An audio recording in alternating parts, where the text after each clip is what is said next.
Hey, boys and girls, it's Ron Bass with another edition of The Ron Bass Show. Your source for inspiration, motivation, encouragement, and a little bit of fun. Speaking of fun, I had a good time at the gym today. Great. Yeah. Actually, I always have a good time at the gym. Do you really? Yeah, so when I come back, I'm always full of energy. See, it's fun. Do you laugh when I do laugh, and people tell jokes in between sets, and Wow. yeah, it's a lot of fun. I tell people all the time, you got to go to the gym. I mean, it's not just about physically fitness.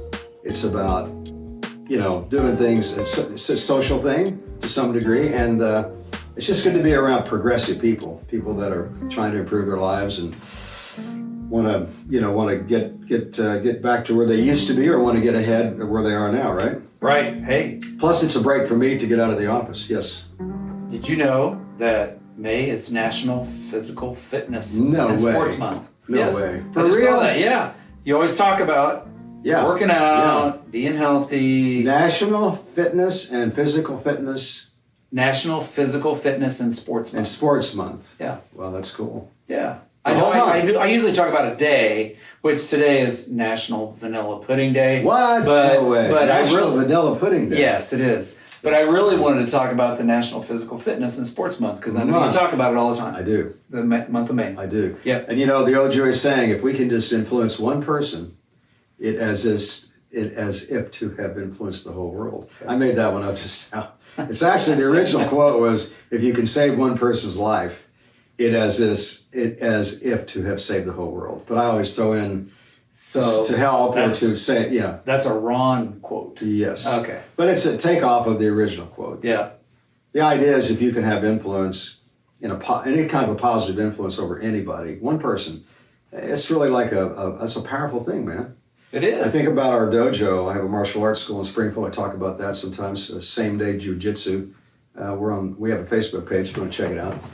If you're ever in Springfield, you can come by and train. We don't charge when you're traveling like that.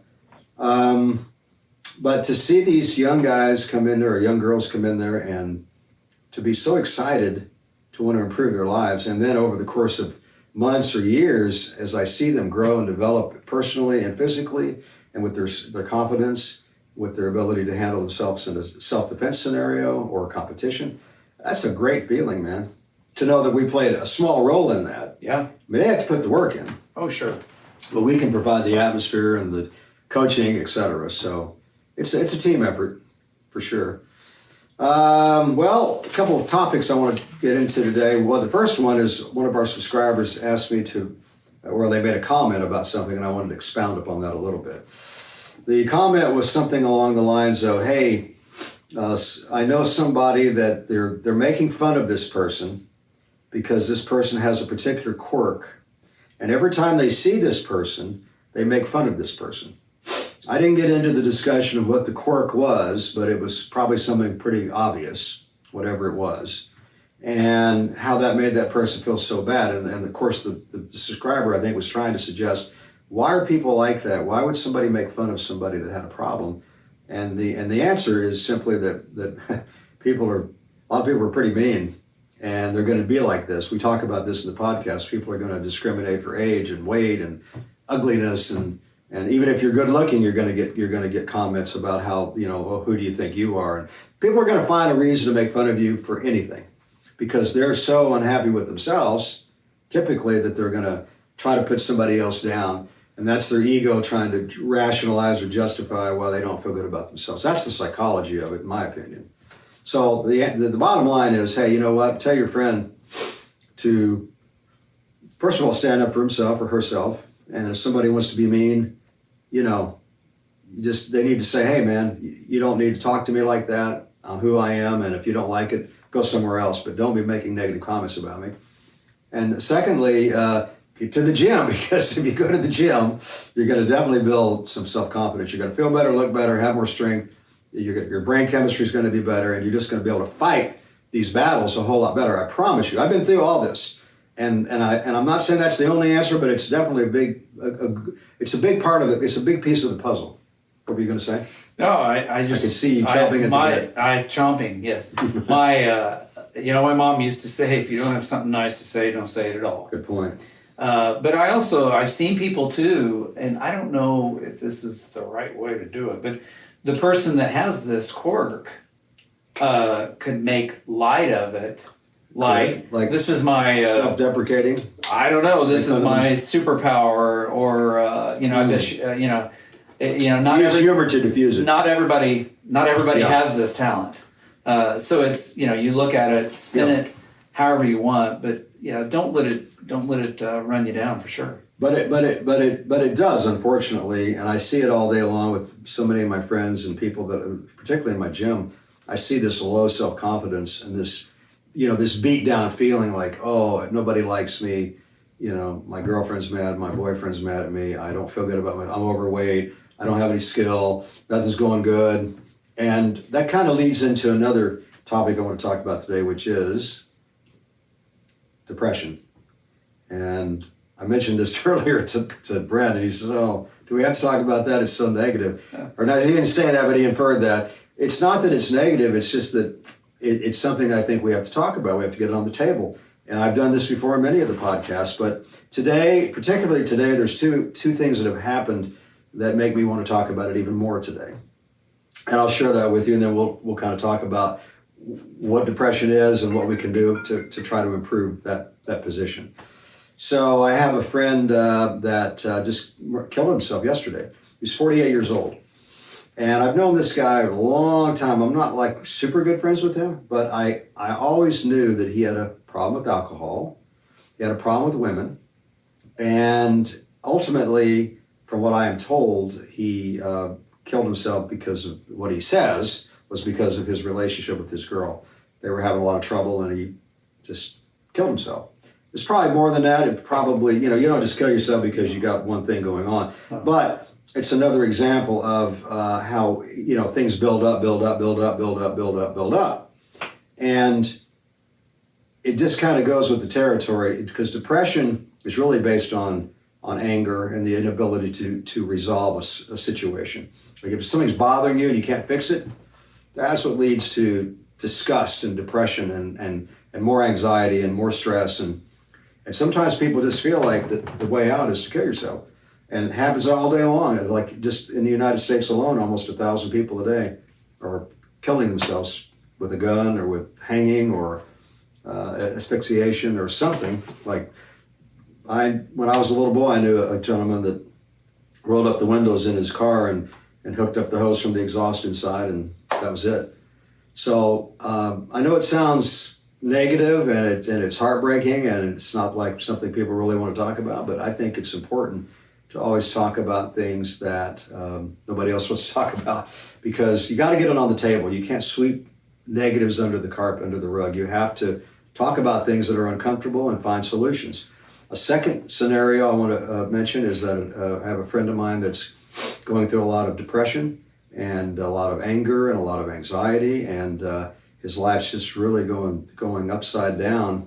And he's only 30 years old. He's got a son who's also suffered from ADHD, and I think it's like the whole family and the wife has schizophrenia, and it's just a real struggle, every day for him to manage his family plus his own affairs. And it's really sad, but now he's gone to a psychiatrist. He's gotten on some medication. I'm hoping that does help. He has been going to the gym a little bit. So medication, counseling, going to the gym, those are three things that, in my opinion, will help you to manage depression. Not drinking, not doing drugs, not being around the wrong kind of people, hanging out with good, progressive thinking, positive people, getting rid of people in your life that are not progressive, that are not positive, that are negative, that are bringing you down, that are making you feel bad, that are putting you down because you have a quirk.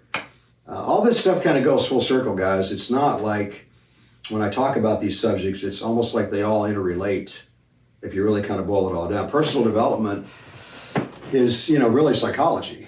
And how do you understand why you do what you do when you do it, and what triggers you to be a certain way, to act a certain way, and how can you avoid certain triggers? How can you learn to manage uncomfortableness? And so, I'm just speaking off the top of my head right now. As you know, I don't use a script, it's all just notes and personal experience. But I hope when I talk about these things, you can relate to what I'm saying. I get the idea you want to mention something, sir. No, at the end, there's a hotline that you can call for professional help whenever you're done. I don't want to interrupt your flow. No, you go ahead. I also I had a friend, my best friend actually, that did commit suicide, and I may have mentioned. I think you had mentioned before. that before, yes. And the explanation was he went off his antidepressant medication. Ouch. Because he didn't want to have anything in his system because he was applying for another job. I see. And so alcohol or drugs was not related. He was married, had kids. I think there's more. I think there's something more when people do these kill themselves. I think there's something more even underlying that we don't know about because they don't want to show it. Right. You know why? Because they don't want to think. They don't want people to think that they're weak. Right. Because men have to be much, and that's another big problem. Yeah. I've noticed this about in life how men just I gotta be tough. I can't cry. No, baloney. You can cry all you want, man. I cry every time I think about my parents, or I think about something that's happened in my life that's very sad, or a friend of mine that has been hurt, or that was killed, or did commit suicide. It's hurtful, and the way to get some of that relief is to cry. Nothing wrong with that, man or woman. There is a helpline on your cell phone. Okay. You just dial 988. It's 988, and it's a crisis lifeline. Okay. Suicide and crisis lifeline. English and Spanish speaking available 24/7. Cool. Well, that's super cool. There's also a website. Okay. Yeah, guys. Yeah, if anybody feels that low and you feel like that's your last resort, reach out to somebody, man. I mean, at that point, anybody that you at least have some relationship with, some kind of friendship with, and say, hey, I don't want to do this, but I feel compelled to do this. And they're going to respond, hopefully, in some kind of a positive way or the correct way. Like, hey, can I come over? Can we take you to a doctor? Can we go to a rabbi or a priest or a minister? Can we talk this out? Because a lot of the stories I read about people that thought about committing suicide that don't wind up doing it later are so happy that they didn't do it, because they recognized that at that particular moment all seemed lost. But then after whatever else intermediate that happened after that, then they got some relief and they felt better, and then they thought, oh boy, I'm glad I didn't do that. I'm not saying that's every time, because a lot of people I find that want to commit suicide are determined, and they've been that way their whole life. I remember Robin Williams made a comment one time before he committed suicide. He said, this is years before he died, but he said, I've spent my whole life working hard not to commit suicide. In other words, he had to work against the grain. He wanted to commit suicide, but he didn't want to hurt his family, his friends, and but he was anxious to do it. But he fought his whole life not to do it. That's something to think about. That's how bad it gets for some people. I think a lot of that's chemical, brain illness, where the dopamine isn't right or the chemistry's not right, and it's not like you want to do it, but you feel like you have to do it. Right. And that's tough. I don't know. You would think there'd be medication that would solve that. Or I know my brother had shock treatments when he was young. He had schizophrenia. And that always brought him back to normal for a little while. But that's not depression. That's like a whole nother brain illness. But there's got to be some technique or medicine or something that can help people change their mind not to commit suicide. And I haven't read anything like that, but there's got to be something. Or if there's not, I hope there will be. Like when people overdose, they give them a shot of, what's it called, Narcan or Narcon or something that allows them not to die. I mean, it takes it out. Yeah. So that's like a big deal, right? Right. There must be something that could be done when somebody's going to commit suicide that you could do medically or technologically that would allow them to, okay, yeah, that's not a good idea, I'm not going to do it. And take the thought away. I think you're getting back to the brain, it's got to be able to redirect or calm something. or ground the situation. I don't know enough about it.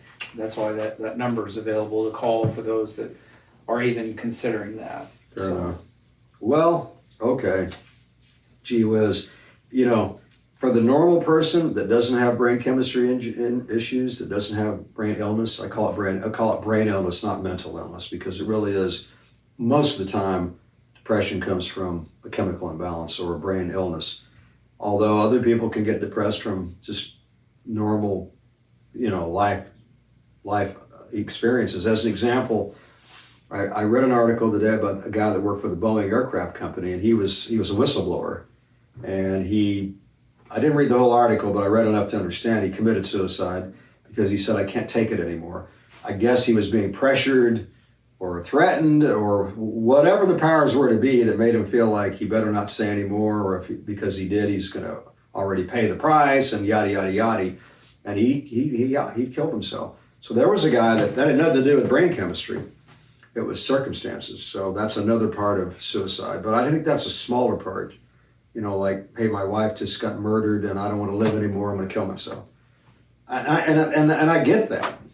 But, so it's not always about, hey, you're born with a disorder. You're born with depression. Right. Which is probably more than the other. But either way, there's got to be better ways to try to help people not to kill themselves, in my opinion. Because if you can get through that really dark period and get to the other side, at least you can have a pretty good life. It's not going to be perfect. You're always going to have some heartache because that's just how we are as human beings. We're sensitive and we don't forget stuff. So you remind yourself, you see something, oh, I remember that, oh God, and you start crying or you get depressed or you get, creates some sadness. But at least you can manage it. Yeah. Particularly if you go to the gym and work out. It's just something about it, man. It lifts your spirits. It just does. I think it's the dopamine. Probably. Yeah, maybe the sugar. Could be. Might be the sugar. No, I'm kidding. Oh boy. Well, so much for that topic today. I know it's a tough one, guys, but I'd like to bring it up and talk about it, massage it and visit. And any comments that you got, send them to me and I'll respond. Brent, you got any comments before we close out that discussion? No, just whenever you're ready for breaking news. Breaking news. I'm ready, sir. Yeah. Okay, we talked a little bit about Punxsutawney Phil, the groundhog that helps predict our spring weather. Yeah. Well, him and his wife had 2 little ones, and they named them Shadow and Sunny. Oh my God. So I just That's thought I would hilarious. Just put that in there. Shadow and Honey. Shadow and Sunny. Oh, Sunny. Yep. Honey. Sunny. They should have called it Sunny and Shade, but I guess not. Sunny and Shade. Sunny and Shadow. So, yes. Okay, that's funny. Just wanted to let you know that. I mentioned in another podcast, my friend played the mayor in the original movie Groundhog Day? Groundhog Day. Oh. Yeah, we went to high school together. Rodney Sell. You look it up on the credits. I think that was only credit that he had on motion pictures. But he did some stuff on television in Chicago. I think he was Bozo the Clown for years and years after we got out of high school. Yeah, he had some good things happen to him. He was in my speech and debate class. Really cool guy. Rodney Sell. I haven't seen him in like 50 years, but hope he's still alive. You're out there, man. Send me a message. You know what? What? We should probably have our guest back that actually talked about his experience with trying to commit suicide. We should have him back to talk about now that David Lashburner. He's in a good place now. And talk about the positives and why he's glad he didn't. We probably should maybe do a follow-up on that. I like that. So anyway. Well, let's see. Here's a thought. So the Boy Scouts of America, I understand, have rebranded themselves, and now they're calling themselves Scout BSA. Okay. Because all the gender stuff that's going on. So I don't agree with this at all. I think, Boy Scouts, Girl Scouts, but I guess I just don't understand that they would change their name and bend to that kind of pressure. I mean, if you want to have like a gender organization, then have a gender scout or a trans scout or what. I mean, but the Boy Scouts is for men. It's not for women. It's not for trans. If you're a trans and you want to be, you're a woman, then join the Boy Scouts. But to rebrand yourself, to bend to that pressure, I think part of the problem is they've gotten a lot of trouble for Scout leaders were doing a lot of child molestation and kind of like the Catholic Church, which is crazy to me. But people in those positions, they take advantage of young people, and it's horrible. It's just, when I was in the YMCA camp as a little boy, I remember the camp director was going to try to take advantage of me. I remember this vividly, and I was like 8 or 9 years old. He was a grown man and had me come in his bedroom and massage him. And I mean, he didn't touch me, but I could tell, looking back, I'm sure that's what he was going for, or that roused him up or whatever. So what do you think about that? Scout BS. I don't know which part you want me to talk about. Sounds like a lot of BS to me, but that's just saying. Well, I don't like it. I Sorry. I see it from a little different angle in the fact that they encountered a public relations nightmare for a long period of time, rightfully so, because of the lack of transparency and leadership. So none of that happened. The sexual misconduct, but I think they had to rebrand just to stay alive. I don't agree with that. I think it's a mistake. I think they bent to that pressure, and I disagree with that. I just don't like. I understand, but from a marketing marketer point of view, maybe I would have Okay. told any company to do that, because Okay. it's hard to survive. I would have stayed as Boy Scouts, and I would have just came out with a campaign to suggest that we've tightened our rule. We've got better ways to control the process, and we're not going to, we're not up for this, blah, blah, blah, blah, blah. But that's just me. Okay, speaking of transgenders, now I see where many of the sports organizations are raising all kinds of heck because the men that are becoming women are beating the girls that are not trans. And I mean, it's just all over the place from high school to professional sports, and it's getting worse and worse and worse. And I agree that that's not fair to the person that was born as a woman to go against a guy that became a woman, because he's got male parts to him and he's more muscular and he's a man becoming a woman. It's my opinion. What say you, sir?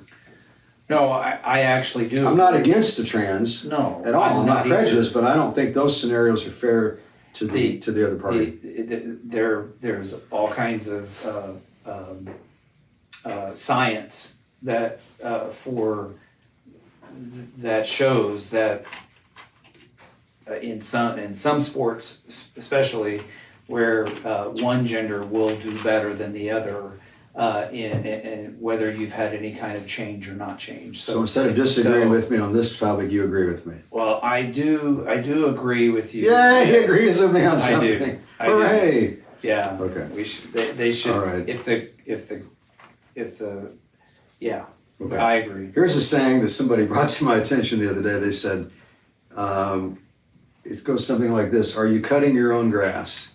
So it was an old guy that was still cutting his grass with the push lawnmower, but you can take that to for another meaning, which is that are you still doing things in your life that you should be doing? Are you still? Thank you, sir. Are you still on the right track and taking charge of your own life? And so are you cutting your own grass? Something to think about. Just bringing that up, just throwing that out there. I love sayings. I cut my own grass. Well, hey, you know what? You're my kind of guy. But I do it mainly because I like the exercise and I like a feeling of accomplishment to my home. Of course, I don't have a very big yard, so. Well, you know what? I have somebody cut my yard, so there. No, I cut my yard sometimes, but when I'm at my office all day and I don't really want to leave to go cut my grass, I pay one of my handymen to go do it. And yeah. My yard's not that big anyway. Yeah.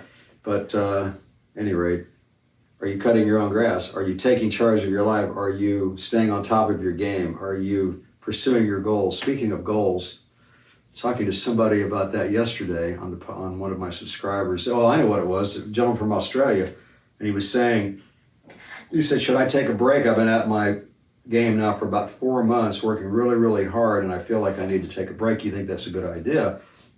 And I said, yes, I think it's a good idea to every once in a while take a little time off from working really, really hard. And now to me, taking time off is like taking maybe a few hours a night and going to my dojo. But he's probably talking more like, should I take a week or two and not focus on my goals anymore, or maybe take a vacation? Not a bad idea, because when you get back, guess what? You're probably going to be very refreshed. I know when I take trips like to do jiu-jitsu tournaments, I come back, man, I'm raring to go. So it does help to get away a little bit, take a little break every once in a while. So it's okay. I know a guy that, this may sound weird to some people, but he actually would take and, we have a place that has a lake and people vacation at about 30 miles from here. Well, he would go down there and book a condo for 2 days, and he would go down there by himself and just hang out at the pool, relax. He relaxed, but he also reflected, and he readjusted his goals. He made sure he was on the right track. Fair enough. So it's kind of self-reflection. Yeah, I think it's a great idea. And I mentioned that to him. I sent a reply back to that gentleman, and hopefully you'll see that. Taking 4 months off is a terrible idea. It's a terrible idea. I'm addicted to ambition and goal setting and success, and I'm glad that I am, compared to being addicted to pornography or drugs or alcohol, etc., or gambling. Those are the top 4. And mental illness, you throw that in there, it's top 5 reasons why people really are not happy and or never accomplish their goals. It's just crazy to see so many people in that loop, and how it's just sad, but it's part of life. Mm-hmm. Daily reminders of being old. I think we talked about this one time. Like, I never feel old until I have these daily reminders. Knee pain. I have to pee all the time. So every time I have to it's like, how come I have to pee so much? It's a daily reminder, right? And the other thing is that people are always reminding you that you're old. Hey, old man. I mean, it's like, are they talking to me? It's just crazy, but that goes with the territory, right? Yeah. Well, how are we doing on time, sir? Great. Okay. Well, I guess Got a few minutes. Do we? Yeah, if you want to throw a little extra secret sauce in there our viewers. Well, talked about the grass thing, so I made my notes twice. Another thing, when you get old, you can't forget it. You forget a lot. I made my same note twice because I forgot that I made the note the first time. Where's the saying come from? You're too smart for your own good. I love that saying. My mother used to say that to me. You know why? Because I guess I was being a smart aleck. Okay. Right? Where does that come from, a smart aleck? Oh, I don't know. Was there an aleck? Probably. Or is that like a noun? Aleck. I don't know. You're a smart aleck. You're too smart for your own good. In other words, look, it's okay to be